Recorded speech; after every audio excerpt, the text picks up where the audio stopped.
But today was bad. Light work, people. Light work. Seems we're soft all over the pitch.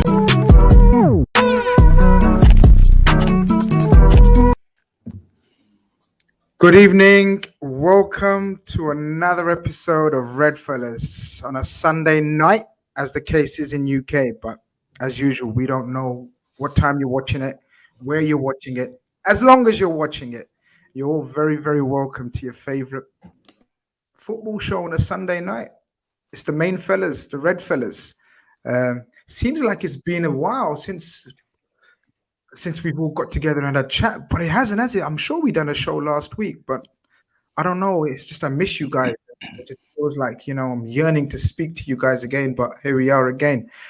People, don't forget to like on your way in, like while you're here if you don't like on the way in, and like on your way out if you don't like while you're in. The main thing is like the stream. You always get my drift. Of course, I've got some usual faces with me. Conroy, how you doing, pal? You know what? I actually thought of you. I should have tagged. I just put a tweet out where our new Scottish fullback, Calvin Ramsey, is doing some preseason training with some lads from Aberdeen.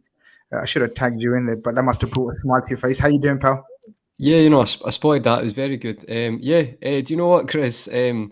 I'm looking forward to this chat tonight. Wasn't in the greatest moods this weekend, to be honest, because Scotland got absolutely destroyed by a team that I couldn't even tell you half the players in. And that's not being disrespectful, but I just mean on the case of a very depleted in recent years Republic of Ireland team against a Scottish team, it should have done much better. And it's actually quite a pathetic result and performance more than a result. So to be honest, Chris, yesterday was a bit of a write-off, but I'm looking forward to talking about Liverpool today. Definitely not to talk about Scotland, though. Definitely not Scotland. I'll try my best to only mention it about 10 times. You know why I'm going to mention it?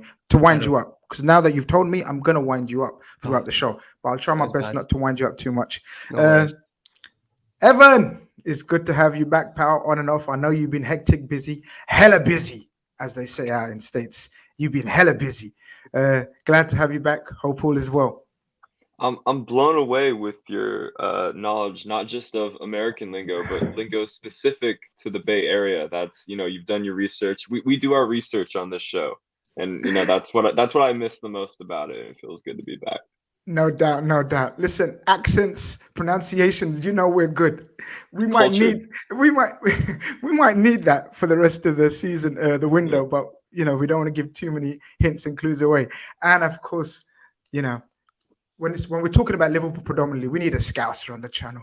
Of course, it wouldn't be a Liverpool show. Well, it could be, but it's always good to have a Scouser in the house. Steve, how you doing, pal? I'm good, mate. Happy to be the Scouser in the house, as you put it. So yeah, all good, mate. Look, that could be your new name, actually. I'm thinking about changing your name, the Scouser in the house. That's quite good. That's quite catchy. The House Scouse. The House Scouse. Nah, you think you're better. Yours is better, Chris, actually. Yeah, mine's usually better, Conroy. Thanks. Yeah. Thanks, Conroy. Thanks. 9 times out of 10. Back to the drawing board, Conroy. Yeah. All good, mate. You're right. It doesn't feel like a week, does it? Seems a bit longer, but it's always good to get together with you guys and talk about all things Liverpool. So let's do it. Exactly. And we've got a special guest in the building today. Virtual building, you know what I mean when I say building. People are going to think if we're in the same building, why the fuck are you lot sitting in the separate rooms on your computers? You lowlifes, get together and have some tea or something. But you know what I mean, virtual building. Mr. Zach Lowy is joining us all the way from California, just so Evan doesn't feel alone. Zach, how are you, my friend? Absolute pleasure having you tonight. I'm doing well. Just real quick, I'm not in California at the moment. I'm on the East Coast and close to DC. Okay. How much of a difference is that? Like, it's 3 hours, so yeah. There's like same continent, right? Same continent. Yeah, but I'm excited to be on. Real pleasure. Come on. This is actually my 4th video, I think, on talking about, and I've also written an article on him. So I mean, for the first one I did was I think back in April or March with an Arsenal fan channel back when he was being linked to them. Then I think like 2 weeks ago I did one with a United fan channel. And, last week I did one with the Liverpool fan channel. But this is my first I guess this is my first Liverpool live stream, so excited for it. Listen, you may have done all those clubs that you've mentioned. Arsenal, the Uniteds, and whoever. But ladies and gentlemen, we got him. So that's what counts. Of course, Zach is joining us especially to speak about the capture of Darwin Núñez, a player that we first spoke about, Evan and Conroy. Do you guys remember? We spoke about him a few months back, when we were drawn with Benfica, and we were speaking about the danger man. And we had a Benfica fan who was telling us Darwin Núñez. And do you guys remember my facial expression was like, Oh yeah, nah, yeah. I'm not a fan. like he's good, he's okay, but I don't like his style. I'm not Darwin. Who was the guy I liked? Oh, my mind's gone blank. The It was fast winger. it's Rafa Silva. I said Rafa Silva is the one we should look out for. Yeah. Darwin Núñez, Zach, this was my honest reaction, right? And these guys slaughtered me for it now. Because now I'm suddenly I'm like a kid in a candy store. Now that we've found this and signed this player, that I said, he's good, but he's not that good. But it so happens, it so transpires, and the way the world works, man. We managed to sign this 22-year-old, much sought after kid, and he's still a kid. He may look like a beast. He may be 6'2", powerfully built already, tattoos and ponytails and beautiful suntan, and as Jurgen Klopp says, lovely, good-looking fella. But we've got him now. We've actually got him now. After what seemed like a whole week of negotiations, like wow, only a week of negotiations, trying to negotiate 100 million euro transfer. You know, people on Twitter was like, announce it already. Like, why are we stalling? What's going on here? Like, why haven't we signed on the dotted line? Why haven't we got pictures of him? Well, the pictures and everything should be coming out tomorrow. He has officially signed a contract of sorts. I don't know if it's the main contract, but I know he signed a deal with us today. Pictures have been taken. Darwin Núñez, 22-year-old from Benfica, is now a Liverpool player. Zach, only one place to start, and that's with you, my man. First and foremost, the clubs that you mentioned that you've been doing bits and bobs for with interest suggests to me that he was very highly sought after and highly rated amongst European teams, clubs, etc. Yeah, absolutely. I mean, look, Darwin, he started off his career at Peñarol, and I think it was really in 2019. He was struggling with some knee injuries at the start of his career, but started to heat up, I think, around this first half of 2019. Scored a few goals in the U20 World Cup for Uruguay, and that's actually right around the time that I started following him. I actually had an Uruguay follower, Nahuel Bo, who also follows the Primera Liga heavily, and he was talking a lot about him. So I would say I started following him around his final few months at Peñarol. Made the move to Almeria a few weeks after scoring his first ever professional hat trick against Boston River, and so there I was following Almeria's business because they had just been purchased by this very important Saudi official, and so they spent an enormous amount of money for a second division team in Spain, but half of that, I think it was around 15 million, if I'm not mistaken, was spent on Darwin, who hadn't even really established himself that much, but still very much a talent at Peñarol. But yeah, did quite well at Almeria. Scored a lot of goals. I think was the fourth top scorer in the second division. But after the club narrowly missed out on promotion, he was sold to Benfica right before the seasons would start. So yeah, and Benfica paying a club record 25 million euros, if I'm not mistaken. And Benfica, that was a very interesting summer as well, because this was obviously in the wake of the COVID-19 pandemic. Every club seemingly tightening up their belts, and yet Benfica was splurging an unprecedented amount of money for a Portuguese team. But Darwin, I believe, was the club record signing. And a club like Benfica, they are not going to spend 25 million if they don't think that they can get 60 or 70 million for that same player down the line. So the first season of Benfica, I think it was in many ways destined to fail because one thing that people don't realize is when you sign a lot of players and as well as let go of a key player like Ruben Diaz, there can be issues with gelling, right? That can be almost like the opposite of a blessing in disguise. It can be something that hurts teams. I think there was definitely some part to that, and also Benfica getting knocked out of the Champions League in the qualifiers that caused them to sell Ruben Diaz. So I think apart from that, it was really just destined to fail, and really no player really stood out from that team. Honestly, it was just an awful campaign for them. Whereas Sporting obviously won their first league title in 19 years. Even with that, Benfica still working to hold on to him. I know that I believe Brighton were really interested. I think they were trying to get a deal across the line, but Benfica held firm. And then in January, when Darwin was definitely playing better in the first half of the season, but Benfica, I believe West Ham were trying to get a deal of around 47 million or something down the line in January. Benfica, even though they were pretty much out of the title race at that point, they still held on to them because they knew that with a few more months they could get top dollar. And I think that they were proven right because Darwin really did deliver his best form of his entire professional career over the past few months at Benfica, right? Scoring against Ajax, scoring against Liverpool, and finishing as the top scorer. So I think there have been a lot of decisions that Benfica have gotten wrong over the past few years, but keeping hold of Darwin and waiting for the highest bidder was definitely a decision they got right. Evan, do you know the way Zach's spoken about sort of the way Benfica have held on to him, even though there's been bids from the likes of West Ham. Brighton, in fact, were said to have come close to agreeing a deal for around £30 million, which was insane, and then West Ham obviously upped it a little bit, 40 million, 45 million.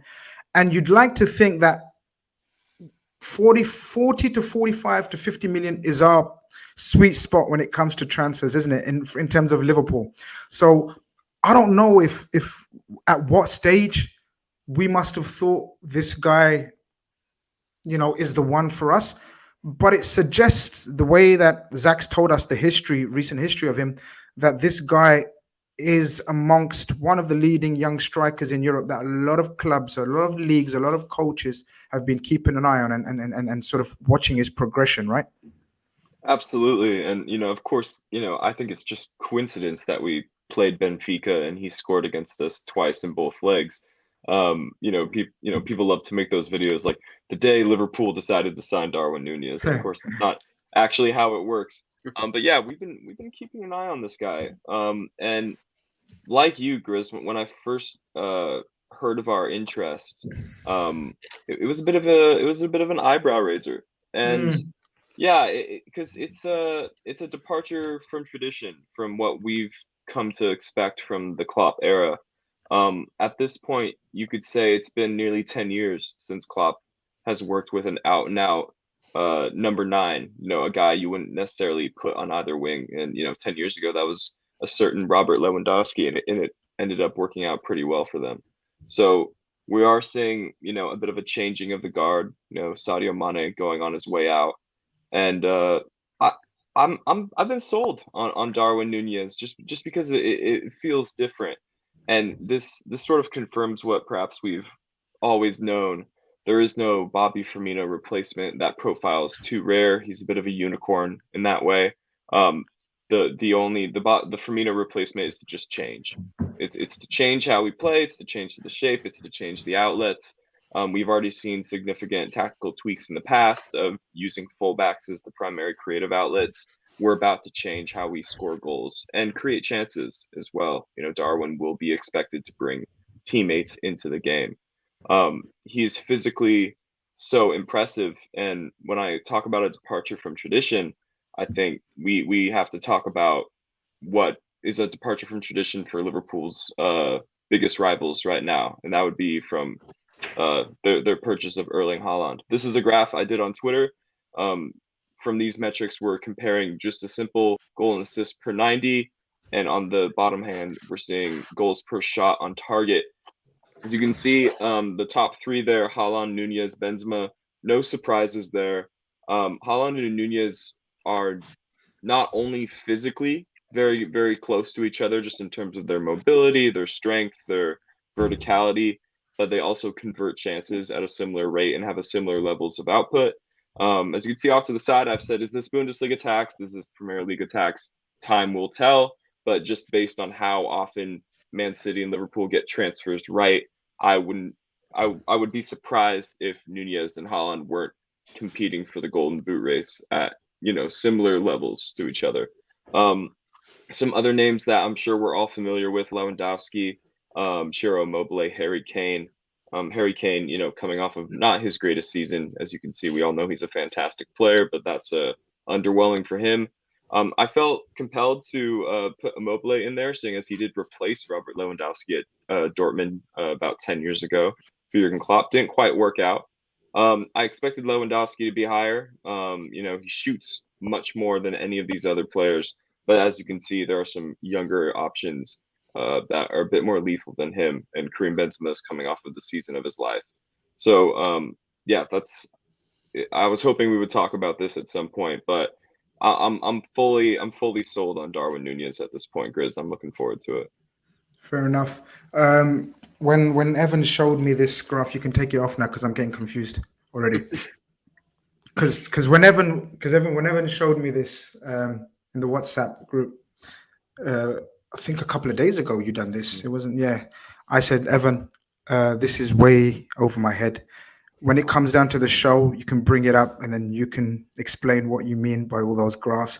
All I know, Conray, is this guy is 6'2". He's powerful, he's strong, he's direct, he's quick, which we didn't realize how quick until we read that stat that went all over social media that he's actually had the highest speed in the Champions League. Even quicker than our Mo Salah and the like. This guy physically, as Evan says, physically is something completely different from our forwards, isn't he? Yeah, but needed, definitely needed. I mean, because you've spoken about this as well, exactly. Yeah, no, absolutely. I do think, okay, let's just look at the circumstances as well. I would say that with Origi going and Mane going, you've got Mane who's played, the second half of the season really well in the centre forward role, and then you're also losing the only proper number 9 you've got. Let's be honest, people can have debates about Jota. Jota's brilliant, can do different things, but in my opinion, he's not a number 9. So you need a number 9 in that team. So I think that's kind of forced our hand to look at players. And then when you look at someone like Darwin Núñez, the biggest thing people always say to me, and I've always said in the past, is, right, this is the way we play. And maybe Origi's biggest problem why he didn't get more games is he can't press as well, doesn't really press very well. And you know what? His link-up was quite good, but his pressing was his biggest downfall. The reason you look at Núñez, and I think it's been so focused on by the team, is he's, as Grizz said, he's probably, I wouldn't say he's an enigma in the sense of he's a specimen, but he's obviously rapid. He's 6'2". He's very young. He's got time on his side, and he can also press very well. So it allows us to play similar, but also, in my opinion, Evan, I actually get what you're saying, but for me, I think it's more offers an alternative to changing everything. Because I think I'm not going to be reactionary on the final, because the final is what it was, Champions League final. But if anything, there has been certain games throughout the last couple of years. We've done amazing, but there has been certain moments and spells where you could afford to try something different. And I don't mean just like hoofing the ball up, but to have a different option there. And I think that's what it is. And I'll be honest, guys, I don't think because he's 85 million overall that he starts every game. That's not the way Klopp will do it. But I do think it gives us another option. And I think, to be honest, he's the perfect one because his link-up play will improve. His pressing will improve, but it's already at a good standard. And he'll suit the way we operate, but also at the same time offer that alternative option at times, especially with two of the best fullbacks in the world. Yet we've never had really utilised a proper number 9. So I think I've been crying for this for a while, as Grizz knows. So I'm quite happy. Steve, before I let Zach have a few more words on sort of our new phenomenon. We're gonna have to hype him up and big him up now. He's a Liverpool guy. Just very quickly, your thoughts on Darwin Núñez, what you know of him, and what you found out since we've been linked with him, and how you feel about sort of him being integrated into this squad. Yeah, I mean, Evan's stat showed us everything we need to know about how effective he's been this year and his conversion rates. When I found out he was coming, and we obviously sealed the deal and it's subject to ratification, but it's pretty much done, I'm looking at it thinking, and I tend to agree with Conroy to some degree. I think when he rests, Bobby will come in for him, and I think the other guys will rotate around the outsides of him. So your Jotas, your Diaz's, and your Manes, your Salahs, because Diaz can play on the right and Jota can play on the left at times. So there'll be an option to rotate it and give greater rest to players around them. I think it's quite interesting that both City and Liverpool have gone for almost an orthodox number 9, because football's been moving away from that to little bodies that can move and create angles and create opportunities. Now we're going back to the orthodox number 9. Both teams are going to have to play different passes at different times to facilitate a number 9, as opposed to ball retention and like Manchester City's is death by 1,000 cuts, isn't it, with all this interplay. Haaland will make runs, and if they hold on to the ball for too long, it will become frustrating for them and for the players around him. And it'll be similar for Liverpool too, because this does make a significant change in terms of our tactics. There will be much more direct balls through the centre. What you might find is that the guys playing off him left and right get more chances because we've got that option to go directly to somebody through the centre. So if we can pull the ball down, you referenced it before, pull the ball down and bring other players into the game. We don't really have that. Bobby does it from deep as such, and he's not a physical presence. It's very, very different player, as Evan quite rightly points out. There isn't another Bobby. He's a one-off. This is the evolution of Liverpool Football Club. What will be interesting for me, looking at him, is how do we get the best out of him? Do we need to slightly change the shape of our midfield to connect him to an attacking midfielder? Because typically number 9s need that. You don't want to be looking for him from 30, 40 yards away. I think we need a bit of guile in behind him to create opportunities. Maybe that means 1 sitting and 2 slightly elevated left and right. Thiago and Elliott, for instance, shutting down the gap. Because I think against Real Madrid, we've all referenced it. They allowed our midfield to have the ball 20 yards of space because they knew they wouldn't do anything with it, because they neutralised spaces on the pitch. And maybe that's what Klopp and Guardiola see as the next evolution of their football, because low block has long been Liverpool's problem, and it's an easy way of saying they just neutralised the space we wanted to attack in. This guy gives us something different, and you get Torres vibes watching the compilations, in terms of he's got a little bit of everything: physical power, pace, unexpected shots, superb in the air, which for our fullbacks is absolutely tremendous. So I'm 100% on board with this. This is the right acquisition at the right time. I've got a super chat, and it segues into what I was going to speak to Zach about. Pixelate Pigeon, appreciate the support. He says, in terms of hitting the ground running, what's everyone's expectations for Núñez? Will it be fair to compare him to Haaland right away? Now, Zach, I know you hate comparisons. You was telling me off air, so therefore I'm going to ask you a comparison question. No, I'm joking. But look, so a couple of things I wanted to speak to you about was in terms of the way Benfica set up for him in terms of attack, in compared to how Liverpool set up. If you could give us some insight into how Benfica set up in formation wise, and also Conrad mentioned about his pressing and sort of his defending. I read up on him a little bit, which is unlike me. I just usually go by the eye test and forget the reading part. But apparently, and you probably can back me up on this, he's an absolute pressing monster. He's an actual demon when it comes to pressing from the front and defending from the front. And that's an attribute that we would have loved when we're scouting him. So just sort of the way Benfica, because look, Benfica at the end of the day are the top 2-3 teams in Portugal. They will come up against low block teams on a weekly basis as well, right? Apart from when they're playing Porto or Sporting. So he would have been slightly accustomed to playing low blocks. Am I fair? Is it fair to say?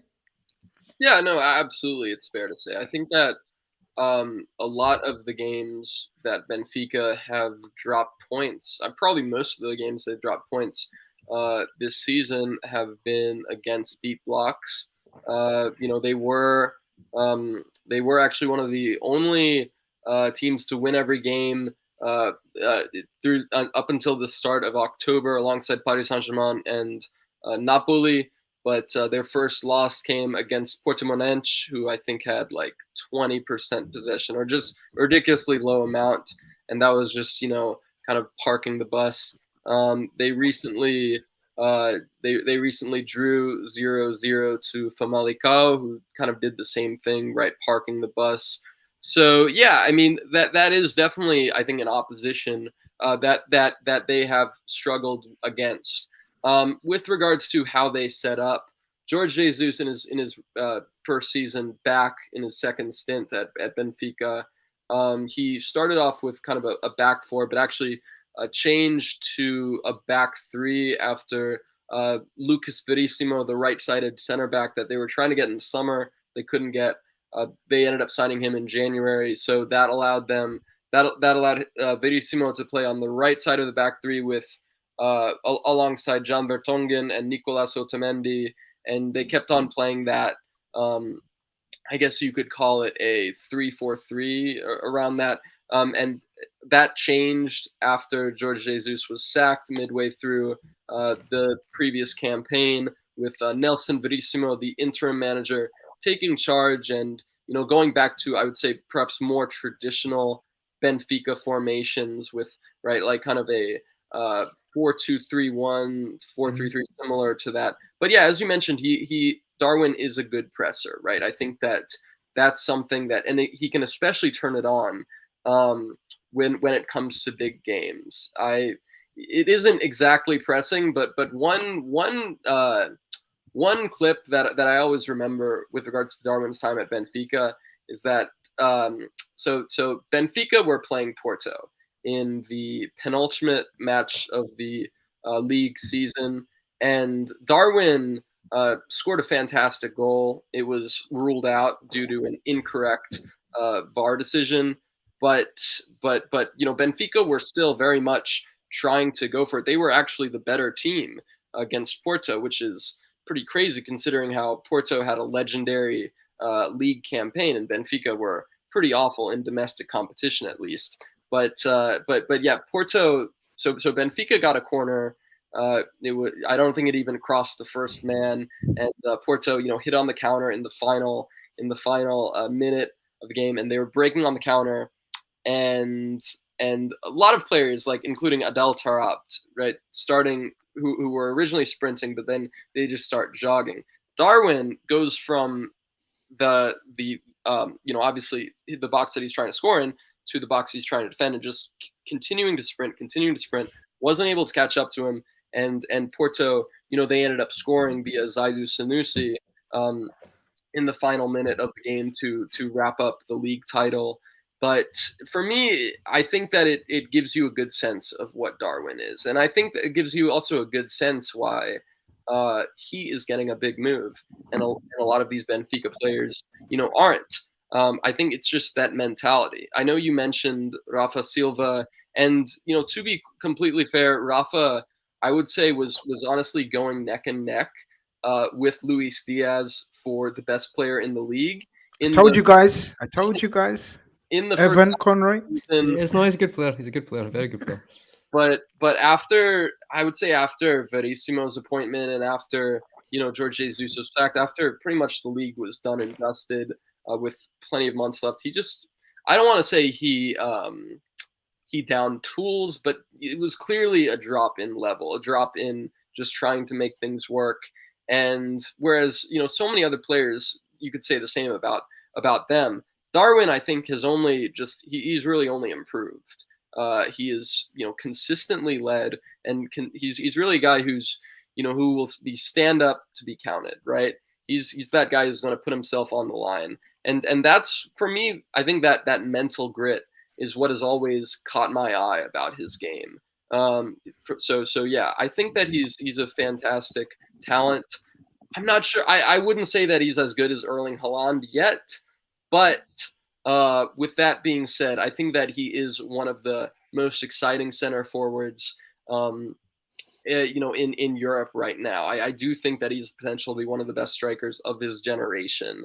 And yeah, with regards to the price tag, yes, it's a lot of money, but I just would hope that Liverpool fans and the media and coaches and players try to not think too much about that, because at the end of the day, he does not fight his price tag. And another thing, as opposed to someone like Romelu Lukaku or Jack Grealish, you are not really just paying for short-term gain, right? You're paying for a 22-year-old striker who's still far away from reaching his prime. Okay, you're paying for that. You're paying for the next 5, 6, 7 years, right? Not just the player he is right now. You're paying to fight off competition from Manchester United and plenty of other teams, and you're also paying for a position that frankly is probably the most sought after position. And if any position has that premium on it, it's the center forward. So I'm not sure if I'm going to say right now that Darwin is a 80, 100 million player. I'm also not going to say it was overpriced, because that's the way the market works. When you've got a player who just finished as the top scorer in the Portuguese league, who, as we know, from likes of Luis Diaz, Ruben Diaz, Bruno Fernandes, it's a very good feeder league.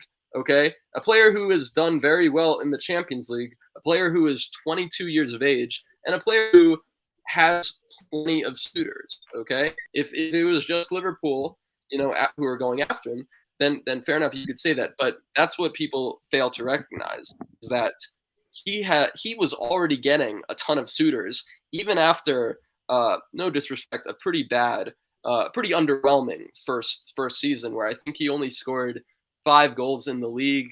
I know that he finished as the second top assister, behind Mehdi Taremi, but fairly underwhelming. But even with that, teams still saw the potential. How is that? So that shows you, Zach, that, because you're spot on, because this was his breakout season, so to speak. But even though you've told us about his previous couple of seasons, he was still getting a lot of admiring looks and questions from clubs and coaches and agents.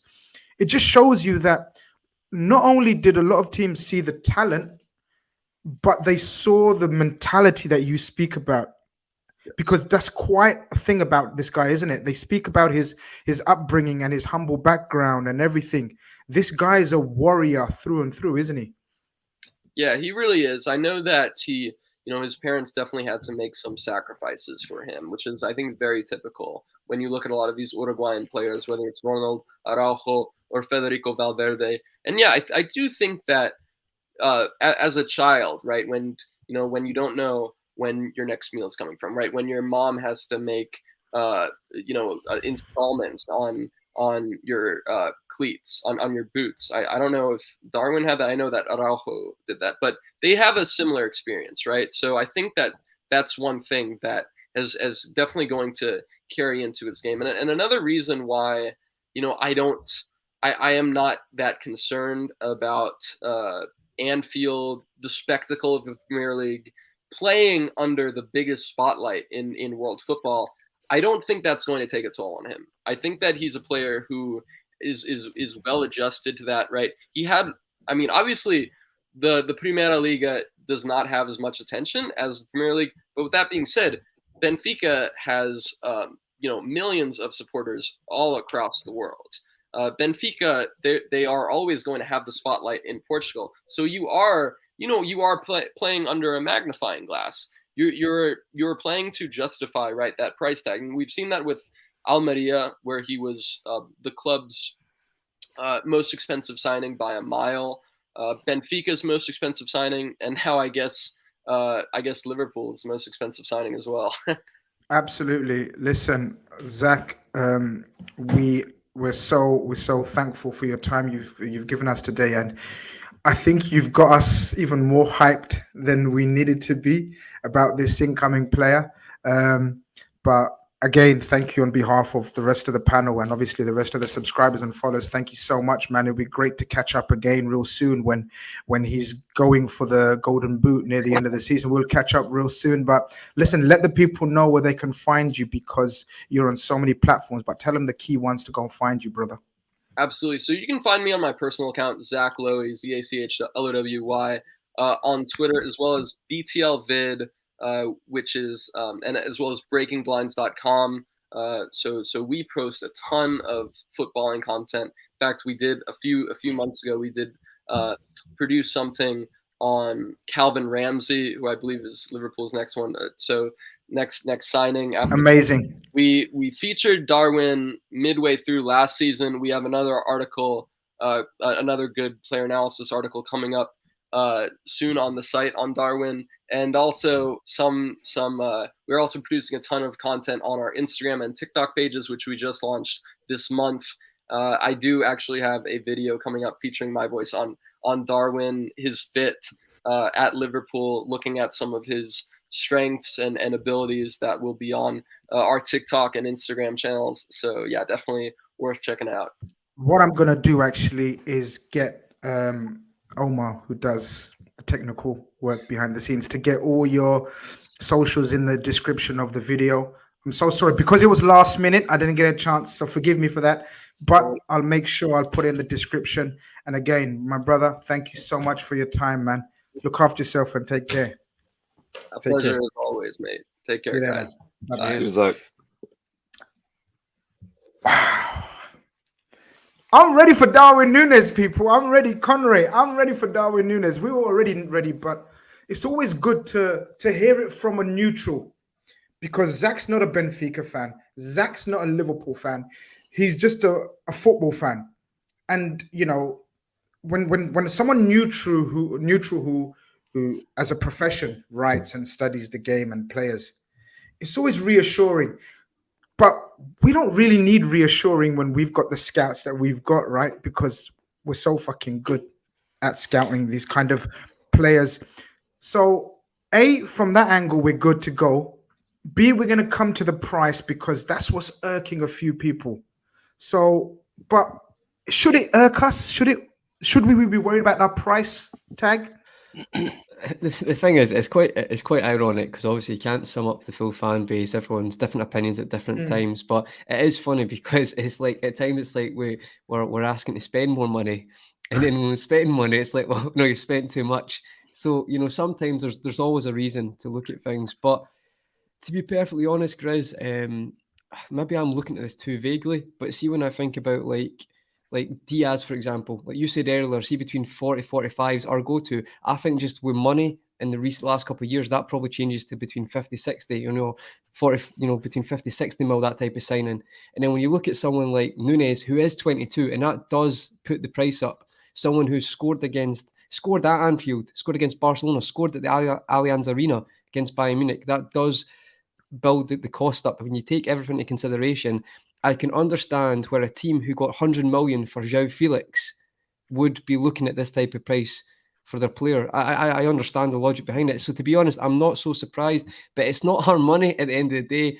And what I would say is we can't complain we don't spend. And then when we do, say, you know, you can have opinions on a player, that's fine. But when I actually think it comes to the price tag, I think there's a lot of reasons why it's so high. And I also think Evan's graph, which I thought was very easy to read as well. So I'm just going to add that in for Evan. I thought it was very impressive. And he's beginning. Man. I was joking, man. I know. But Evan knows I was joking. But see, the thing is, Grizz, I actually struggle sometimes with the graphs as well. So actually, Evan's done it in a way I thought was really spot on. But see, when you look at that, you look at the actual available talents right now who are a number 9 who can press, because you can't really have passengers anymore. You need someone who can defend from the front. And with that, I'm going to be honest, guys, I've looked into this and it's hard to find someone who's good enough, who's got age on his side, who falls into that category, along like with your Kanes, your Benzemas, obviously Haaland's gone to Man City. And I feel like with all that into consideration, I understand it and I've accepted it, to be honest. And it's going to be what it's going to be. But listen, if we get someone in and we're successful, who really cares? Let's be honest, who cares? I'm going to come to Evan in a minute, but Steve, this is true. This hoo-ha about the price and everything. I suppose it's a good time to bring up Conroy. I don't know if I've caught you off guard or on guard. I like to catch you off guard. It's more fun that way. If you want to bring up that the Godfather, Paul Joyce, Steve. So basically, always a hoo-ha when it comes to Liverpool and prices, isn't it? And in terms of we don't pay big money for transfers. We always look for, like I was telling when I was speaking to Evan about the sweet spot, our 40-50 million pound signings. We've gone pretty big on this guy. And our success rate when we go pretty big is near perfect. I'm good with it. A, it's not my money. B, the fact that it's a 6-year deal is very, very crucial and important in terms of how this all works out financially, isn't it? Totally. And I don't have a problem, first of all, with the transfer fee, whether we pay out all of the add-ons or not, because obviously some of those are more attainable than others. It's, as Conroy said, football's changed, it's evolved. The kind of money you need to spend has changed and evolved. And if we want to continue to press for things like an opportunity to win 3 or 4 trophies like we've just seen, we need to make sure the playing staff are of adequate quality. This guy will teach us some things and we'll teach him some things, and he'll go on to be bigger and better than he is currently because we will develop together. And like you say, it's a long-term signing. A 6-year contract is impressive in itself. This is a guy for the future that's going to spearhead our attack. If you're going to go out into world football and try and sign somebody to do that, you've got to be prepared to pay. At the time when we bought Fernando Torres, that was perceived to be quite big money for Liverpool to spend at that time. And every now and then you have to sort of move with the times and change your how you operate. So we're now looking at players of this quality. And when we, let's say next summer, we look at signing Jude Bellingham, which is massive on social media at the moment, that will be another step forward again in terms of a transfer fee, should we choose to do that. I don't think the money comes into play for me. The money comes into play if you're a rival fan and you're hung up on previous comments that Jurgen Klopp has made about not wishing to spend £100 million on a player. This isn't £100 million. This is at most, it's about 85, isn't it? Works out at. So it's the right move for the club. He's a tremendous talent. And the thing that really impresses me, arguably the biggest game of his career, Anfield, he turned up big time. Absolutely turned up big time. I'll go as far as to say he's probably the best player on the pitch on the night, and but for a few not looking over his shoulders, he could have made that a very difficult tie for us because he had a couple of goals ruled out for offside, which was borderline. But he was superb. He was a thorn in the side constantly throughout the game with his movements, his pace, his power, his willingness to show for the ball all of the time. So he didn't hide. He had an opportunity to show how good he was, and he took it. And that speaks a lot about his big game mentality. So these are the players you spend this kind of money for. So for me, no hang up with the money. Let the rival fans sing all they want on Twitter all night long. It doesn't bother me. What we've got is a top draw young man who's going to go on and become a world beater in our football team. Yeah, look, as the tweet says from Paul Joyce, 64 million initial fee, which is 75 million euros. Guys, have you found it amusing? Or has it upset you? Hopefully it doesn't upset us because we're too cool to get upset by fans on social media. But I find it funny how so many people are suddenly resorting to transfer fees in euros just to make it sound higher. Guys, it's made me laugh. In the last couple of days, 100 million euros and 85 million down payment. And shut the fuck up. It's 64 million initial fee with 12.8 million on appearances, which means the more he plays, the more we have to give, which will mean he's playing well because Klopp will be picking him more and more. So that's a win-win. And the rest on bonuses, which will mean win-win as well because they will mean the team's winning as well. So the way we structure deals is such that it's a win-win. You can't do shit about it, other teams and clubs and fans and media. You can't do shit about it. So we will end up paying for him How much does that work out, guys? Quick maths. You guys are good. 85 million or something pound. 85 million pounds. 85 million pounds, right? And once we pay the 85 million pounds, it will have mean we've won a league or a Champions League because of the bonus, the way the bonuses worked out. Or he's fucking smashed the golden boot. So, hey, it's a win-win. Yeah, you're going to come in right now, Evan. Take this off our screen because we don't care about prices and money. You know what I mean? We only care about, we got the player. Ev, how you feeling about this? Talk to me price-wise. What do you want to say? Talk to me. Darwin is your man. Okay. Price-wise, one thing that's we need to point out, and something that inevitably gets lost in the discourse as people suddenly forget how to do conversion rates. Is Liverpool? This is over a 6-year contract. That's in the ballpark of about 12 million per year. That is in installments. That is how we will pay it. So in terms of our finances for this year, Darwin Núñez will cost us 12 million and maybe a bit more in change in terms of bonuses and appearances and things like that. Another thing I will say about to those Liverpool fans who might be fretting over the price or concerned with the price, Liverpool have so much fucking money right now.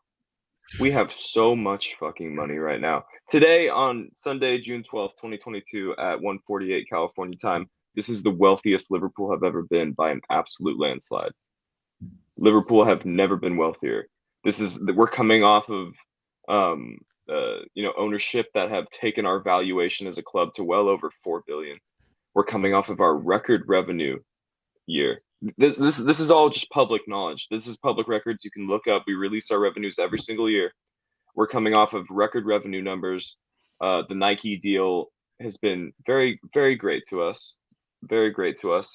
So if you're worried about a significant outlay of capital, don't be. You know, even if every single penny of that was paid right now, it would not be any cause for alarm. Liverpool are financially so healthy that Darwin Núñez could be the biggest flop in the club's history, and that would not be the dagger in the heart that it would have been maybe 5 or 6 years ago or any time before that. So in terms of money, that's all I'll say on it. I don't think about that. I just think about Darwin Núñez scoring for Liverpool. So yeah, that's all I'll say on finances. I was gonna say, but again, Conroy's a good person to come to because he's been doing our head in last season for a change in formation or the death. He wanted the false 9 to be dead. Sharif kind of agrees, or he's asking you, well, I'm going to put words in your mouth and it's up to you to defend yourself. Sharif sends in a super chat and he says, do you guys think we will see the death of the false 9 with us and City going for proper strikers now? You never walk alone. It's a great point because I think you made it earlier in terms of, the way Pep and or was it Evan? I don't know. I think it was Evan on the way. Okay, the Haaland just take the credit. We put him on mute so he can't answer. We can't reply. Go on, address this. No, good question. I've got to be honest though. I keep saying this, and I don't mean to keep repeating myself, but especially with the 5 substitution rule, we need to stop thinking that it's like a 11 now because it's really not. Your main players are like 12, 13, 14 players. And so with that, I feel like even with Haaland, I think Haaland in the Premier League might play, 28 games, maybe a bit lower. He won't play every game. I can't see that happening. So I think in different games, I think the false 9 will come into play. And I do agree with Steve as well. I think there'll be games where Firmino plays. Like, he's 22 years old, this kid. Klopp, very rarely, Diaz is exception, just shoves him in. And I think we've bought ourselves time with that deal as well. Even we could spend the full money, as Evan said, but I think that's the way we'll approach it. On false 9, so I do think you'll still see Bobby play some games. You play Núñez play there, maybe Jota there, who at the start of the season done a passable Firmino version. And on the scale of false 9s, I still think you'll see City play Foden there at times. I don't think it will disappear. I think because it's such a it's been such an important use in the last 10 years or even 15 years when Spain and obviously Pep done it with Messi at times. I still think you'll use it. But I just think you'll see, I think Keith, shout out to Keith, he said that there's a kind of reintroduction of the number 9 again into certain games, and so I think it's a mixture, Grizz. I think you still see the false 9, but I do think you'll see the strength of the number 9 as well. Sorry, Conroy. I think spot on, because look, if you think about it, guys, if you look around some major teams in Europe, if you look at the best teams in Europe, they've all got a number 9. Like Benzema is the ultimate number 9 right now. Lewandowski, a big target, number 9. Even if you look at the up and comings, okay, Haaland is more progressive or progressed. Haaland. You look at Skamaka, who's highly thought of, again, a number 9, a tall, physical number 9. So this more physical, biggish striker, I don't know what you want to call it, like a fashion, has become fashionable again. And so there's, I think teams are working out that there's only not one way to play. Even the ultimate tiki-taka guy, Pep Guardiola, as you just said, has gone out and splashed a whole heap of money on Erling Haaland. Who would have thought Erling Haaland would be a Pep-type player a couple of seasons ago? But the game's evolving, coaches are evolving, and methods of play are evolving. I think the Aguero, see what Aguero done, see what Aguero adapted, Chris. I think that, and obviously Lewandowski, when he worked with him, I think that's gave Pep the confidence now to be able to sign. Because I know everyone goes to the Ibrahimovic signing, but there has actually been a few number 9s that have worked out with Pep. And I think the with Aguero being able to change his game at a later age, I think that's probably gave him the confidence to. I mean, he's not going to care about the money either way, but I think that's why you'll probably see. It's going to be interesting to see how Haaland changes his game. Like, I know he can press, but how much he improves in his pressing, because that's what Aguero was actually fascinating, how he improved that when Pep came in. So I think that might help Pep towards that with Haaland. Guys, did I call him Alfinger Haaland? Sorry. I think you did. Grizz, that's the fun part. Where did that come from? Is it not Erling? It is Erling. Yeah, I know it is Erling, but that's his dad, isn't it? So yeah. I'm old school. Yeah, can I just say that I think we're not witnessing the death of the false 9, but we are witnessing that they're, like I said, I called Firmino a unicorn earlier, and that is someone who's statistically anomaly, someone who can't really be repeated. False 9s are inherently scarce. Like there aren't many of them that can do it at a high level for teams like Liverpool and Manchester City. So when the market is dry on false 9s, or the established false 9s are physically starting to decline or get older, whatever it is, we, like, football will always revert back to out and out goal scorers, because that is what wins games at the end of the day. But 5-10 years from now, if new false 9s are entering the market, guys who can play at a high level, absolutely the top coaches will gravitate back towards that. It's not going out of fashion so much as the market's just dry in that already very niche category. And just on that, do you know, guy, I want to ask everyone a question, if that's okay. See, with regard to the way Manchester City play and the way Liverpool play, right? I've got to be honest, I think Haaland will be fine at City, because like the amount of times they play a square ball across the box for a tap in, it isn't like similar, but not the same as Barcelona.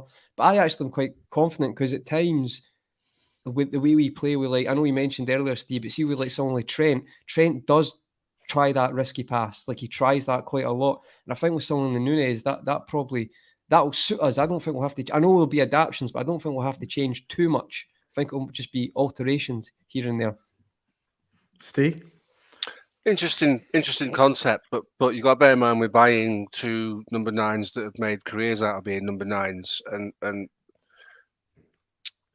this is to stop we know it's to try and deal with the low block. The situation, it affects City more than it affects Liverpool, because there'll be a body missing from that intricate passing movement that creates space for somebody to pull a ball back and slam it in. So if you look at City's 4 attacking players that they've been using, they've got to take one out to put Erling Haaland in there.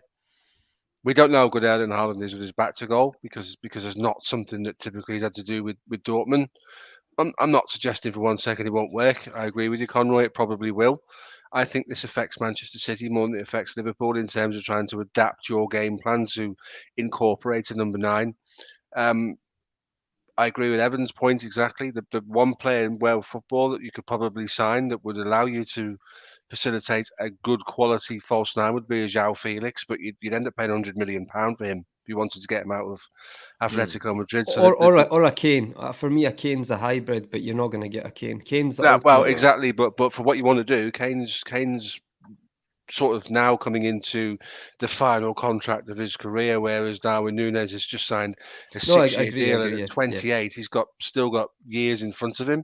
So I agree, Kane can play that, and that probably suggests why Kane's a bit lower down in Evan's chart before, because he spent so much time in the pocket, and that's why his son's got share the golden boot because of Harry Kane's creative capabilities. But I just think City have got a bigger puzzle to solve than Liverpool have. I think if you can get the ball into Núñez and you can get Diaz and Salah running off him, they could create mayhem. They could absolutely have a field day against these sides. We've got to find a way to get the sides that are not expansive to come out and play, to find a way to change what we do. We've been we've been questioning the spamming of balls into the first man on the edge of the box for 2 or 3 years now. When we run out of ideas, we just work the ball to Andy Robertson and he smashes one into the box and we hope someone gets on the end of it. Now we've got a genuine option to put the balls into the box, because if you watch the rerun of his goals, he's tremendous in the air. Really, really good in the air. And it makes opposition have to think, because sometimes I've seen games where it's like, oh, just let them cross it. It'll be fine. Their movement's not on it today. And therefore it creates space at the edge and pens them in. I agree completely, Steve. I just think the one thing as well, just to add, see Núñez, I'm not saying we'll have to do it all the time, but he can run the channels as well, which, as you said, if a team's kind of got a low block, but if you can hit the channels, you can move them about. I think he's more flexible at that. I think Haaland can as well. Don't get me wrong. I think they both can. I just think Núñez is... I think there's a lot of flexibility there about what you can do with him as well. You're right. And watching Núñez play for Benfica, he's a lot closer to what Liverpool were looking at, playing in a Benfica shirt, than Haaland is playing in a Dortmund shirt for Dortmund. There's a big difference between what both the... From day one, City have got to work really hard with Haaland to accommodate him into their team and get him to be as effective as they need him to be. I think the transition will still be as quick as you like with Liverpool, with Núñez, because he's quick, because he shows up in the channels. You're quite right. He's a willing runner. He's aggressive. I just like the raw materials this guy's coming to the club with. Sit him in and around the likes of Thiago and Salah and Diaz and players like that who can find him when he needs to get the ball at the right times to hurt people. He's just going to go from strength to strength. And there's no surprise that Manchester United tried to hijack the deal. I think we all recognise that Ten Hag has got a footballing brain, and he probably saw how good that Núñez is and thought, I can't sit by idly with a club that might be up to its eyeballs in debt, but will throw stupid money at deals without trying to hijack that. If you're buying a player and no one else is interested in him, you have to look at that and say, why is that? But that wasn't the case. We've talked about 3 or 4 teams we've tried in the last sort of 6 to 12 months to wrestle him out of there, and we've got him, and it bodes really, really well for us. It'll give us a different dimension because we can be a little bit predictable at times. I wanted to just maybe correct some of the wider discourse around Núñez, and I still maintain that we are signing an out-and-out striker, a guy who's playing at number 9, and I don't think we should expect Darwin Núñez to start any games on either wing. But if you actually look at the heat maps of this guy, he drifts wide quite frequently, and we saw this at Anfield. Klopp even alluded to it in his post-match press conference. He's like, Darwin drifted out to the touchline. I got a really good view of him, going up against Konate, going up against our fullbacks, and lots of his notable moments where he was able to hold up play and make something happen for his team. They came from him in wide positions, and so he'll probably have to do that a little less at Liverpool because we're a front foot team. Our wingers will be up there with him, meaning he probably doesn't have to cycle out wide as much. But the guy does not live and die in the 6-yard box, which I want to emphasize. This guy is a guy who can be effective across all facets of play. Maybe one of the criticisms people might have of an elite established number 9 is like, oh, well, what are they doing outside of 6 to 18 yards? Darwin has shown that he is going to fight for every single ball outside of 18 yards. He seems to have the right attitude for a pressing system like ours. I would like to say that on paper, he doesn't seem to press that much, but with his, he's a physical freak and he has the right attitude. So I'm sure if we asked him to, he would. But I don't want us to think of Darwin as some, one-dimensional penalty box player. Even if that's how he scores his goals for Liverpool, I won't complain. But we ourselves, from what we've seen as Liverpool fans, just within the last few months, we've seen him being effective in other areas of the pitch as well. And I don't think we've just bought him so that we can swing even more crosses into the box, because I don't know if you guys have been paying attention, but we haven't exactly suffered from eating off of crosses this season. Diogo Jota, Sadio Mane, we score, aerially plenty. You know what I mean? We are the team. We were the league's dominating force from set pieces last season. So Darwin Núñez has been brought in to do a multitude of things apart from just score goals and score a striker's goal is what I'm trying to say. I think you and Steve made some brilliant points in terms of the adaptation of NUNEZ into this team. And I think one of the key elements of that is the way our current forwards that we have left at the club have been playing with a big target man alongside them. So our most recent acquisition, Luis Diaz, came from a Porto team that played with a huge number 9. I think Marega. I don't know if that's how you say it. We know Jota played so good with the Wolves striker. Jimenez. We know Salah in time with Dzeko played so brilliantly together. So I think the players that we've got right now will be quicker in adapting to the way Darwin plays, and I think as a result, Darwin will fit in quicker than we think and adapt quicker than we think, because again, just like Zach told us, that Benfica are used to playing low blocks. Benfica's used to, and this guy's not shy from taking responsibility, not only in terms of sort of the central areas, but like Evan says, drifting out wide. He likes to look for spaces if he has to go out of his comfort zone, if there is such a thing for a player like this. So it's not a problem for him. Guys, there's over 600 of yous in here. We love the support. We love the love. If you could like the strip. Taremi, sorry. Yeah, Marega and Taremi. Yeah, Messi corrects me. But Marega was I beg your pardon. Marega was Porto. I beg your pardon. You are right, Messi. I'm wrong. Sorry. Thank you. Yeah, exactly. Carvalho with Mitrovic as well. Another small man, big man partnership. I think it suggests, as we guys have said, kind of, we've hinted or we've suggested maybe a possible formation change. Nothing drastic, guys, but just a slight tweak here and there in certain games, just more flexibility. And I don't think it's that brave to suggest that Klopp may do that, because despite what people think, we've got some deep thinking analysts around. And if you compare the way we played from Klopp's first couple of seasons to the way we're playing now, there is a huge difference. We are doing things slightly different. I want to come to this super chat, guys. Liam, really appreciate the generous super chat, my friend. He says, thought on our attacking options last season is too exciting. Could do with competition from Mo, but if he was to leave after next season, who do you guys want in that spot to complete the new front three?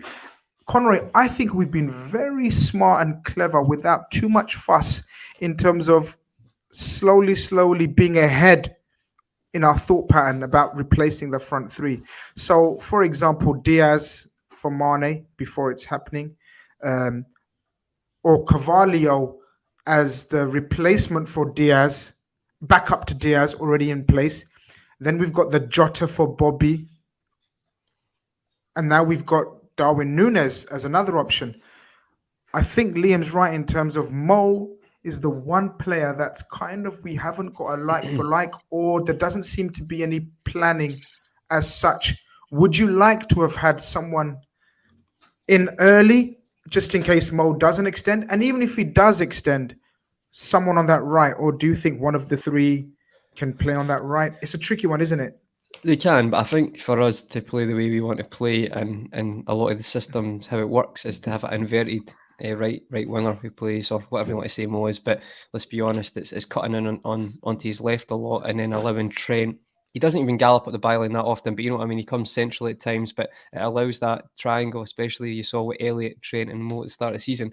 So for me, to be honest, guys, the way we work and the way we think about deals, the one player I think would be a good signing and allow us the versatility, so it wouldn't maybe make someone like Mo Salah feel intimidated by it. I probably would say Rafinha would be the one. And I know that's not looking likely, but what I mean is Rafinha to me looks like he could play in a free as a centre mid and also play in either side because he's played on the left for Brazil, I think, as well. And it's not one that's like, for example, an alternative to that would be a Bowen. But I think a Bowen, it's like that's where he plays, that's what he's gunning for. Whereas a Rafinha, there's more flexibility in the position he can play. And it also maybe gives you that, what's the word? Contingency plan or continuity, whatever one is best, with someone like Rafinha, because I think he's got the ability to be successful in our team. I think Bowen has as well. I just think Rafinha, the more flexibility with his position, that's who I would go for. But I really like Bowen as well. For me, I'd say it's one of those two. The guys might have a different opinion. Let's hear their opinions. Steve, Evan, whoever wants to go first. I'm not overly sold on the Rafinha. I've watched games for Leeds when you just can't be bothered. No, I agree. I agree, yeah. Steve. But Darwin Núñez was diving all over the place against us, so people look to adapt when they come to Liverpool. I get that. Bowen is an obvious candidate. I don't know how far Bowen's ceiling goes beyond what he is now, because he's probably getting his optimum level in terms of his output. If Manchester United don't get him, Anthony Ajax could be an interesting option because he's got a similar flair to Rafinha. It is interesting, Grizz, that you say we haven't seen to plan for that. Probably because, and I don't like it when we do it, we can put Diaz or Jota out to the right, and I think Conroy's quite right. We lose something when we lose the inverted side of that player because they have to go around the outside. But then when you've got, I don't know, Evan doesn't agree particularly in the right sense, and everything he said before was spot on, and we wouldn't be signing Núñez if he couldn't do all the things you said. He certainly is a better aerial threat than what we've got right now. So on days when we have to go around the outside because we're playing a right footer on the right hand side, there's a slightly different dynamic in there. It's just interesting. I just think the money that West Ham would want for Bowen probably makes that difficult to do. You'll be talking as much, if not more, than what we're paying at the moment in a total package for me, I think, to get Bowen out of there. And I just don't know how much more you can get from him. I really don't. But he's a quality player and he wouldn't look out of place. But do we want to bring someone in that maybe what we do to improve him is minimal? I just throwing it out there. Yeah, just can't see where his ceiling is at the moment. Evan, your thoughts on the situation with the Salah understudy or future replacement, however you want to look at it? It's the most trickiest one, isn't it? Your reaction says it all, and the way Steve discussed it, and the way Conroy, it's the question for Liverpool fans, and it has to be asked at some point. It does.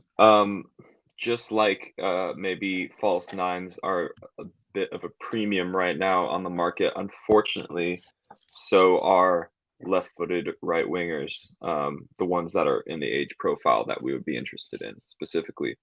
I like Rafinha. I like Jared Bowen. They both carry that apparently so valuable Premier League proven badge, but that's also precisely why we would have to pay over the odds to get them. I think Stu's right. I think, Bowen is perhaps at the peak of where he's going to be physically. Obviously, he comes into a Liverpool setup, and we would automatically raise him up a few levels, as we do for most people, just in terms of, numbers and output and things like that. Sadio Mane was not a goal and assist monster prior to coming to Liverpool, and Bowen's putting up respectable numbers at a team like West Ham.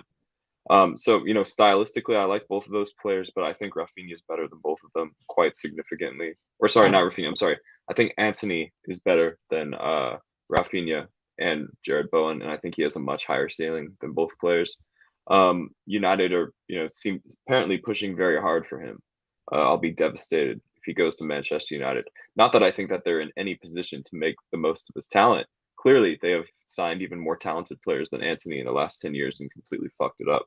But it would just be such a waste. And in terms of players in the age profile that we would want to play on the right wing and also be left-footed and versatile and be effective, Antony is the only choice for me, and I think he would be less expensive than both of the other two names. Can I just say one? The chat have said it, and I completely forgot. This is one actually I think is right up there, and up until his injury, lots of chats said it as well. I would 100% say about a year ago, Pedro Neto was like, for me, the go-to. I think Pedro Neto is still, I know he's had a serious injury, but that is one I think he has, for me, a high ceiling. I think he's a very intelligent footballer. So I'd actually add Pedro Neto to that list as well. Another one in a similar vein, another young guy who's coming off of a big injury but was more highly thought of a year before is Noni Madueke at PSV, who's actually British. So one of the part of this new trend of young British kids playing overseas and being successful. Unfortunately, he is also coming off of a bit of a severe injury. So, it's a bit of a tapped market right now, and I think we should consider ourselves lucky to have currently probably one of the top three players in that position in the world. I'm dying to give my opinion. What's your opinion, Chris? I'm about to give it right now. Hot take. Antony, if he goes to United, I would love it. I would absolutely love it. Antony is, for me, in my humble opinion, everyone has entitled to their opinion. I'm not here to dismiss your opinions. I'm just here to give mine, and then we chat about it, and we laugh at each other at 6 months, 2 months. That's what we do at Redfellas. Antony, I don't think fits our profile in terms of a wide forward. Antony is there's a phrase, man. You guys gotta help me. When you talk about, I know a rude phrase, but I can't say the rude phrase. Something about all foreplay, something, right? So I'm not gonna go into it. But if someone's got a PG version of that, like, he's just not efficient enough, in my opinion. Rafinha, I do like the look of. I think Rafinha in terms of ceiling and the type of forward that we envisage Jurgen Klopp and Pep Linders likes would suit far more. But my choice, and I've been saying it for a little while on my Twitter, Jared Bowen is, for me, is such a Klopp, an LFC player. It's scary. Forget the name, forget where he's coming from, forget the price tag, forget everything. If you just look at him play football in for me, a poor attacking West Ham team. They're very resolute. I don't think that there's much flair about them. Trying to play football with Antonio is not easy. Antonio is just a big physical specimen. He's not very clever in his movement and his interplay. I think he can up his levels even more. I know what you guys were saying, that you seem to think he's playing at his optimum. I think there's another level that he could reach, especially with better coaching and especially with better players around him. That's just my opinion. But I do agree that that market that we're looking for is, as Evan says, it's a tough market to try to get into sort of, right-sided, left-footed players, if you know what I mean. Do you get him now, though, Grizz? Do you go now? This is the thing, because see if Salah does go, then they've got you over a barrel, then, haven't they? This is the question, isn't it? This is the big question. Or do we go with someone? I don't know. I mean, someone was saying earlier on. Someone was saying, don't sleep on Kate Gordon. I think Kate Gordon will be a fantastic player, but he's 2 to 3 seasons away. Yeah. Sorry, Evan, you were going to say something. I was just going to reiterate that I also think Jared Bowen is capable of another level when he comes to Liverpool. Almost anybody is capable of coming to another. That's what I mean. I would just like to contest the point that Rafinha isn't a good systemic fit, and lo and behold, I've brought something to the conversation here. As you can see, this is sort of the company that Antony exists in. This is him against the likes of Jared Bowen, Serge Gnabry, another rumored target, and then players like Diaz and Mahrez and Salah, who would represent the benchmark in the Premier League. I'm a huge fan of Anthony, and again, he's not the output efficiency machine that the players he would be coming in to replace. Nobody is. But again, I would have to reiterate: neither was Mane, neither was Salah. None of these guys were goal and assist gurus before they came to Liverpool. Salah had some respectable seasons in Italy. Mane was a streaky player in the Premier League, playing at an inferior team. And Anthony, is in a similar situation. He's playing for an inferior team, and he's putting up respectful numbers. And just in the same way, Grizz, that Jared Bowen, as he exists on this graph, would undoubtedly come to an entirely new level at Liverpool simply by playing in Jurgen Klopp's system. We could elevate Anthony to an entirely new level as well, and he's much younger than some of these other names that we're throwing about. 4 years younger than Bowen, 3 years younger than Rafinha. The only comeback I would come back with is Diaz, Mahrez, Gnabry, Mo, probably playing in three of the best 4 teams in Europe in terms of their leagues, in terms of chances created for that team, strong leagues. Jared Bowen probably even before you showed me this, in an awful attacking West Ham team who David Moyes, has made them hard to beat and resolute with 2 holding players and just totally relying on Antonio and Bowen on the break. So Anthony is probably one of the most technically gifted wingers right now in Europe. But we just don't go for technically gifted.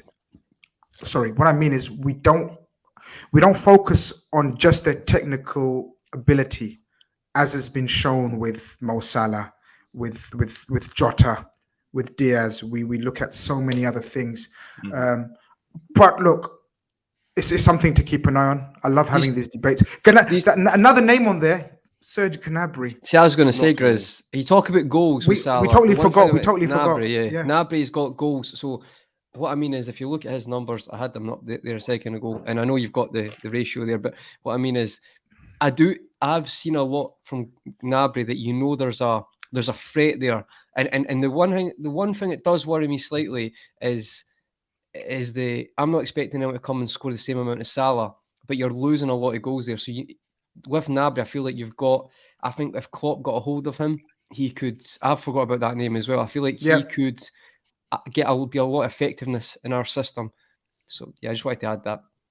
Just a quick one, Grizz, going back to your comment about Diaz, Mahrez, Gnabry and Salah playing with some of the best players in the world.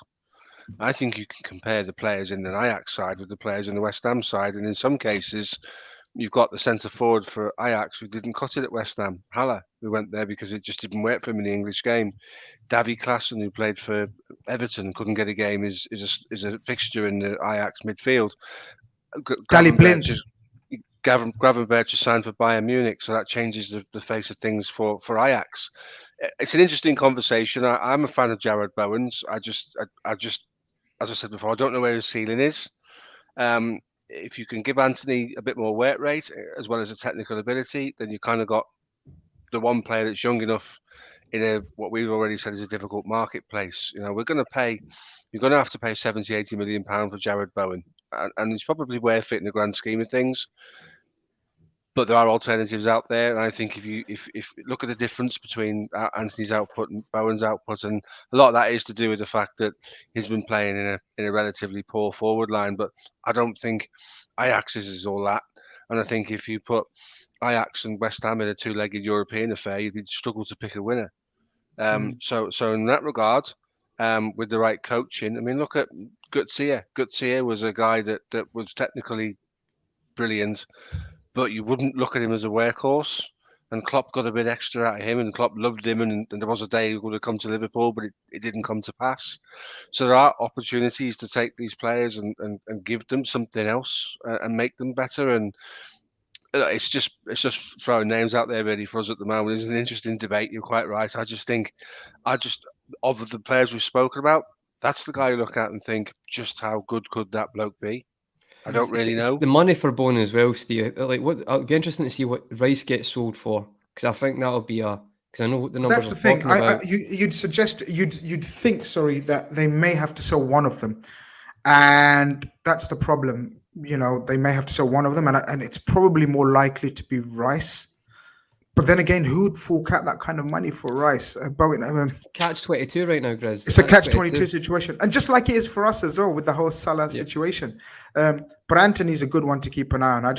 He look, as I said, you watch a YouTube reel of him, and you watch him in game like his insane levels on the ball.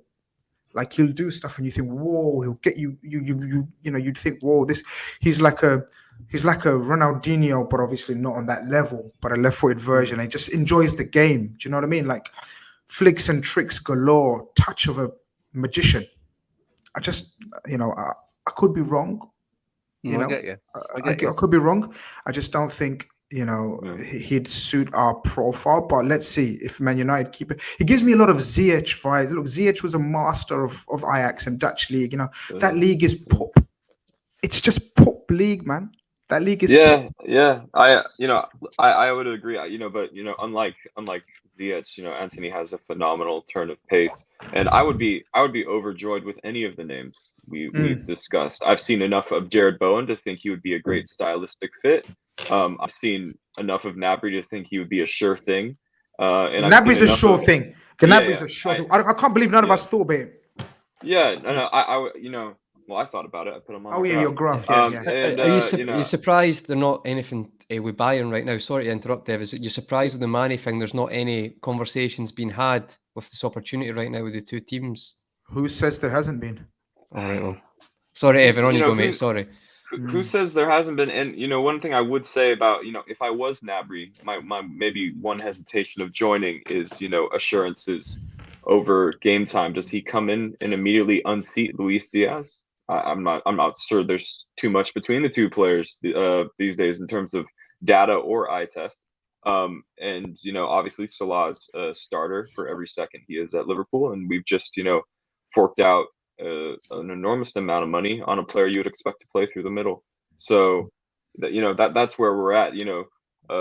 Midfield is definitely a more entertaining debate, but let's see if we go there. Yeah, leave that for another show, Evan. That's what I would say, just to close on the Ajax thing, is the last forward we bought from Ajax that we didn't know how far his ceiling would be turned out to be pretty decent, didn't we? There we go. But at the same time, for every Luis Suarez, there's a Vincent Janssen as well. So you got to be careful. Yeah. That's very true. Yeah. Thanks. Joe Robinson sends in a super chat. I appreciate the support. He says Chiesa or Saka for me. Either one I would love. Chiesa before his injury again was probably my ideal right winger, left-footed right winger. Ideal, but obviously bad injury. Does anybody know if he's back yet? I don't think he's. Yeah, he's back. He's back training. They've just had to make his 2-year loan deal permanent. That was how it works. So they paid for him this summer. He's now officially a Juventus player as opposed to being on loan. So depending on how their finances work out, because they're in a bit of a mess as well, next summer could be interesting if he has a good season. It could be interesting for a number of clubs in Europe looking at him. Spot on. There's nearly 700 of you guys in here. I know the chat's been riveting, and that's why you've stayed with us. But on the other hand, if the chat's been riveting and the 700 that you've stuck here, why haven't you liked the stream? But do you get what I mean, guys? Like I'm trying to think of it logically. Like, you've obviously stayed because you've enjoyed the chat, yet you refuse to hit the like button because what? You're a hater, or what is it? Does it cost? Or what is it? Just you know what I think it is, Grizz. I have a theory. I have a theory that a bunch of people are watching, but they're not logged into their YouTube accounts, meaning that they can't like. So if they were to hit like right now, it would prompt them to log in, and they're too lazy to log in. So folks, log in and then tune into the stream. And with logging in, you get all sorts of privileges like turning on notifications and subscribing. And if you don't have an account, make an account. Create an account. It's really easy. Yeah. Really genius. Make an account. Yeah. Evan is the genius. I told you he's got this sussed, man. He's got this shit sussed. I'm still a fucking amateur, man. This is shit. But listen, guys, we've spent way too long on a new kid who hasn't done anything for us yet, right? big him up and everything. All right, great, Núñez. You know what I mean? But it's time we spent a few minutes on someone who's an absolute legend and an icon, who I guess will be on his way out very, very soon, sooner rather than later, probably even this week. Conroy, Sadio Mane. As usually is the case, when we say hello to a potential legend, somewhere down the line we have to say goodbye to a potential legend. Yeah, no, I think I said a few times. I'm quite gutted with this, to be honest, and it's quite fitting for Sadio though. From a personal point of view, he's actually ending on a high. Let's not forget he was effective at the start of the season, but there's a lot of criticism, probably the end of last season and start of this season to the middle, and he's ended, being probably one of our best players. And he should have been nominated for one of the players of the year, I thought, to be honest. And he got in the team of the year, which I thought was well deserved. And he's kind of ending on his way now, and ending quite highly, leaving us wanting more instead of us glad to see him go, or like bittersweet, but it's time to go. He's kind of leaving when we're not wanting it, which I think good for him. Quit when you're ahead, and I think the financial package you'll get. He can say what he's want about playing for the team. I'm sure he loves Liverpool, but he's got to look at it from his point of view. It's his career, and he want to do what's best for his family in the long run. And he's probably just comparing to what he's going to get at Bayern, and it's pretty straightforward from that. I think, as you said, Grizz, is the third time he's tried to leave, not in a kind of sneaky way, just like rose the question. So I'm gutted. Absolute legend. I do think sometimes people don't, maybe, do you agree, give him the respect in the Premier League he deserves. Like, for me, how many people score over 100 Premier League goals as wide players? I know it's slightly changed in recent years. They're not proper wingers anymore, but they're still wide forwards. And hopefully, of the history of the Premier League, you'll get looked back on as fondly as I think he has. Because for me, you talk about clutch players or stepping up, like people always refer to Didier Drogba, big games. I think Mane for us has been that, and been exceptional. Even when he's not even been the best form, he's still been effective. So for me, wish him all the best, and genuinely a bit gutted, but I will be tuning in to whoever he goes to see how he's getting on, because really he is a legend. Sometimes we ban that word about too easily. He is a legend, and a Premier League legend as well, not just a Liverpool legend. Spot on. Steve, obviously when it's officially announced, we'll do probably a good show on him and talk about his, you know what, guys, we'll talk about Evan's idea, and we'll speak about that as well, but that's an idea as well. I'm sorry, I'm just thinking out loud live on a stream, as you do. Steve, Sadio Mane, Bayern Munich, I believe, will up their offer to roughly what we want, and we'll be good to end this mini saga. It's not really, it's just the way transfers happen, negotiations, as we've just proved with the Darwin Núñez situation. These things take its time, take its toll. A lot of posturing from all clubs. Bayern Munich will meet us somewhere around the ballpark figure that we want. Sadio Mane will be off to Bayern Munich. So sad.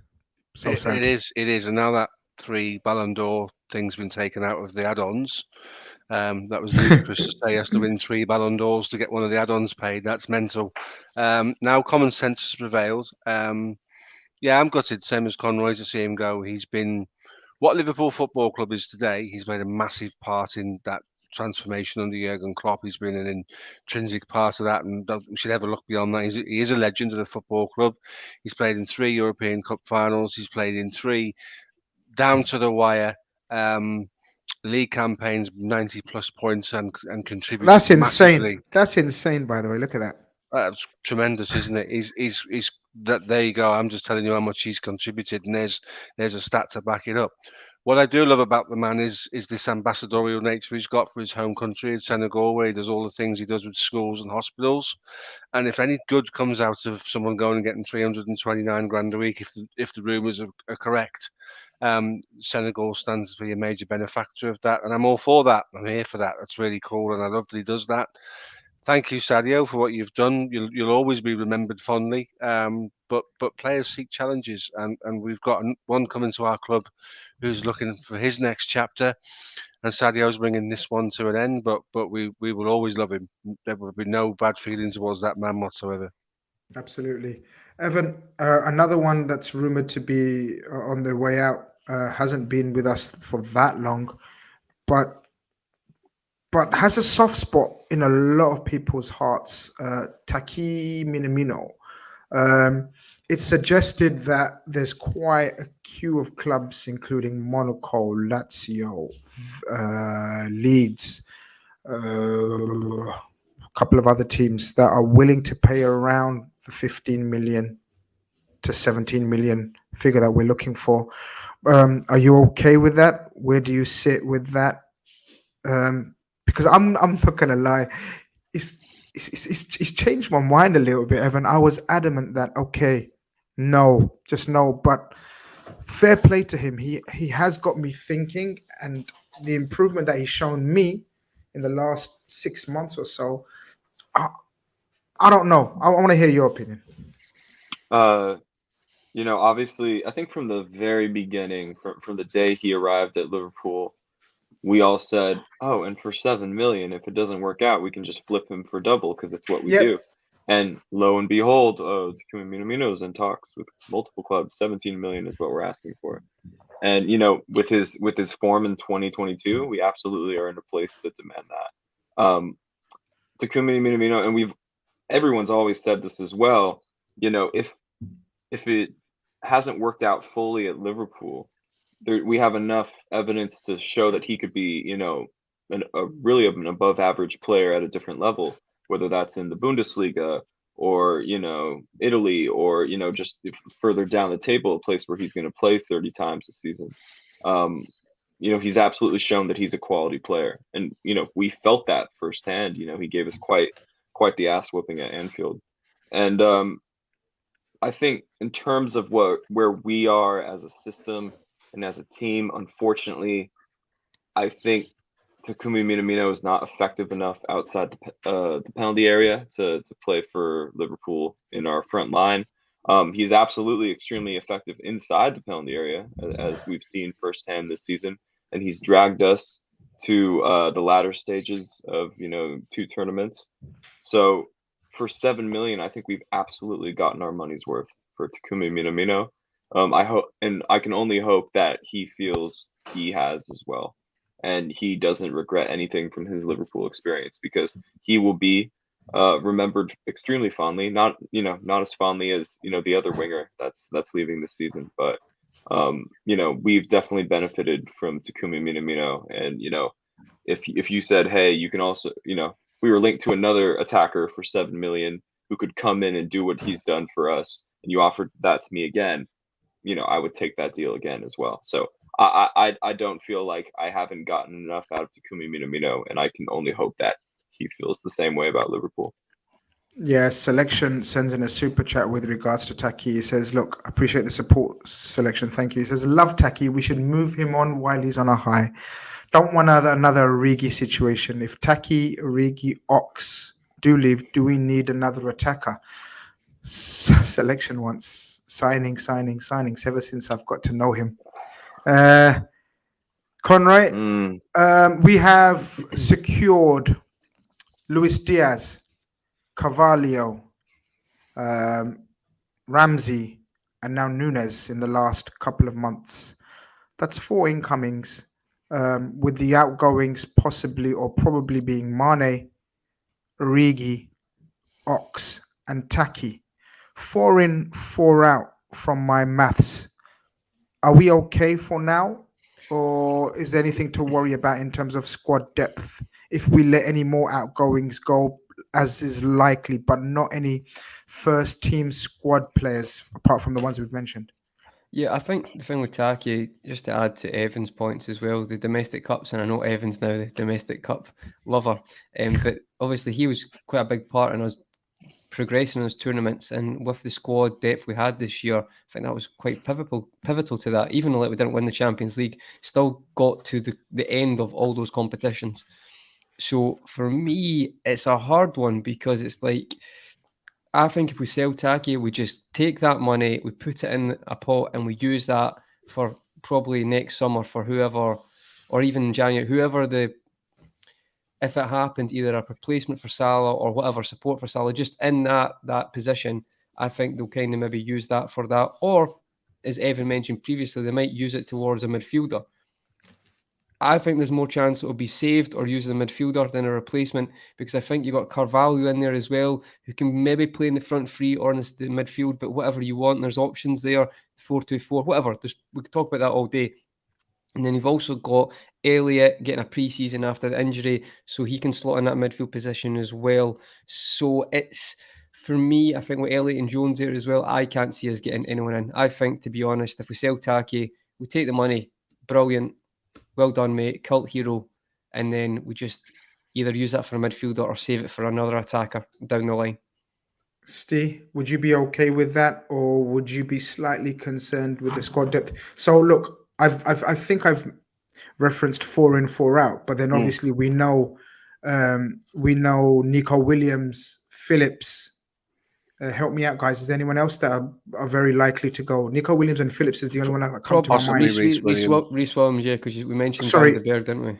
Sorry, yeah, them 3, but they don't. But what I meant by that, was they're not really part of the squad per se, whereas opposed to the ones I've mentioned are part of the squad. So we've done a 4 in that come directly into the squad. So Carvalho, Diaz, Núñez, and Ramsey come straight into the first team squad. Obviously, 2 already in the squad. 1's already in the squad, sorry. But the other 3, in my opinion, come straight into the squad. Are you okay with that, or do you still want another squad player? I think with the changes in the Champions League structure and more games, we've answered the question now, can we win domestic trophies? I wouldn't be overly surprised to see us go back to a more youth-based League Cup and FA Cup campaigns going forward, because you've got to go a lot deeper into the Champions League resource-wise now because of the structures changed so much. So Taki out and the names we've mentioned out, with Cade Gordon added to it, you've still got 7 attacking options, which is somewhere we have never been before. So, in terms of squad depth and all the depth charts and things that were thrown up on Twitter at the start of the season, I think we've got that covered quite well. I do look at the midfield and think we're perhaps one light if we let Ox go. I think we need some cover in there, because we've still got unanswered questions, and for the right reasons, with Curtis Jones and Harvey Elliott, in terms of, are they 30 plus games a season guys who can contribute to a midfield in a side that wants to go and win the Champions League? They're about development. They're not about finished article right now. So is there an option, or is there a case to say maybe we do look at strengthening the midfield with one other body?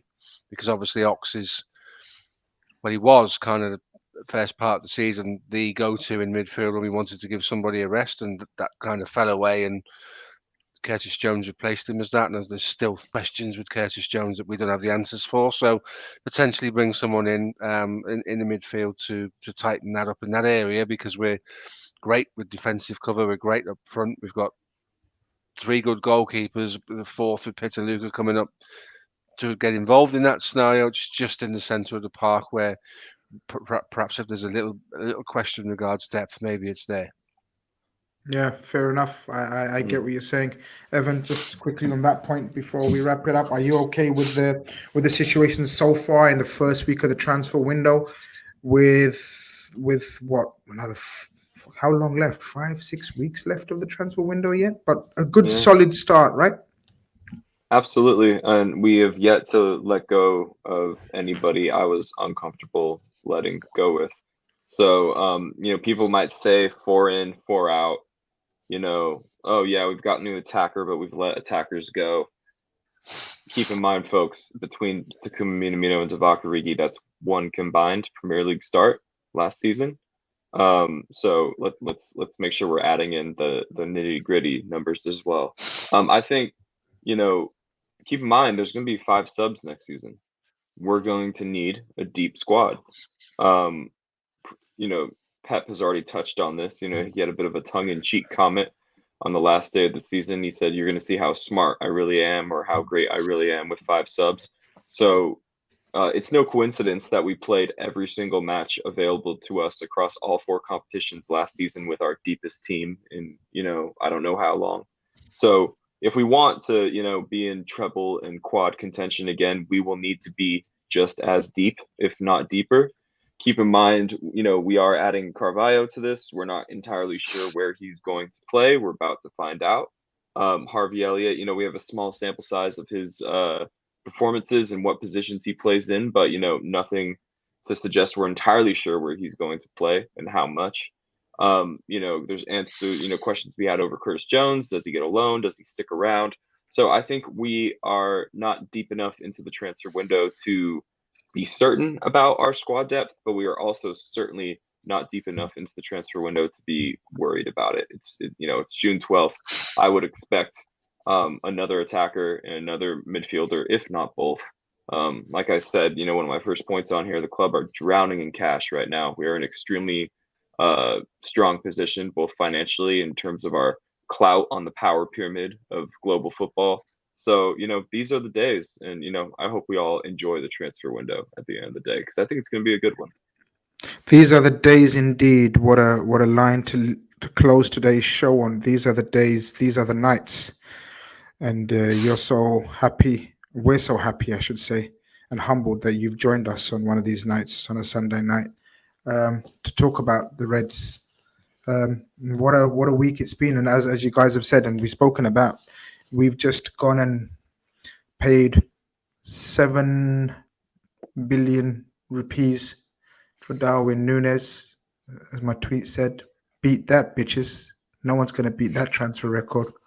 We've gone and smashed Man United out of the ballpark. They tried to muscle in on Darwin Núñez. They thought, we're just going to whimper away and Darwin's going to say, oh, Man United, no, I have to go. No, it's 2022, baby, 2022. Guys, really appreciate your time, obviously. Thanks very much, lads. We catch up in a little while. Have I forgotten anything, guys, before we go? Pretty much everything, right? But yeah, and obviously you guys, wow, look at that. As soon as I start saying goodbye, look, we drop 30, 40 numbers. Like, come on, man. Like, people don't want to hear the end bits and where we thank everyone and hope you guys have enjoyed tonight's show and all that business. Is it boring? You look at that. It's dropping. It's like people just want to come in and, all right, fair enough. No problem. But listen, it's been enjoyable. It's been intriguing. Obviously, shout out to Zach Lowy who helped us in the early part of the show speak about Núñez. Hopefully, we get the unveiling tomorrow. Then we move on to hopefully a midfielder and just I'm up for it, guys. I'm ready. Pre-season games. I'm already looking forward to it. I know we've had a bit of a lull in proceedings. We needed a week or two to get over everything. But I'm raring to go again, man. This is what this club does to us. It inspires us, it motivates us, gets us back in the groove. And I think we're back in the groove. And hopefully tonight's show has got you back in the groove. Listen, we'll be back for loads of content this week. Guys have got so much planned. Drafts and quizzes and all sorts. Oh, by the way, guys, Steve Plunkett is a fucking legend when it comes to quizzes. So if you want to team up with anyone, I suggest you message him privately and cozy up to him because he's a killer. I'm telling you, when it comes to quizzes, Steve Plunkett is an encyclopedia. Well, on that, I think we've kind of got it roughly confirmed that it'll be Steve and Mick against Omar and Ben on Thursday. We're about 90% sure there. I've got to make the quiz though. That's the 90%. You best make it a little bit fair by giving them an extra team member. That's all I'm saying. Because that's a landslide. Sorry, guys. Sorry, Young Bucks. If you're listening in, you better do some homework. If it's Mick and Steve against used to, my God. Or maybe make the questions a bit more modern, up to date. Yeah, we're going to do a Premier League era. So what I'll do with that as well. And listen, Steve, I know the Premier League started in 92-93, isn't it, the first start? I know some people think that means, when Thierry Henry was playing. I don't, but I'll make it fair as I can. I'll balance it as best I can. And of course, the master of drafts will have something lined up. Mr. Evans back in the building. Hopefully, please, guys, message him, DM him, tweet him, get one of those set up because... No, that brain, he's already on it. Like his it was spinning the other day. He's already ideas. We need to get that draft going because the last one, I genuinely haven't laughed on a podcast like I did on that one. It was one of the all time, and I've done a fucking whole heap of podcasts and shows, but that was the best ever. But listen, guys, we've taken up too much of your time. We've taken up too much of these guys' time. I just want to talk Liverpool and football all the time, but I need a timeout and I don't need a break. Take care, guys. This has been Redfellas on your Sunday night. Over and out.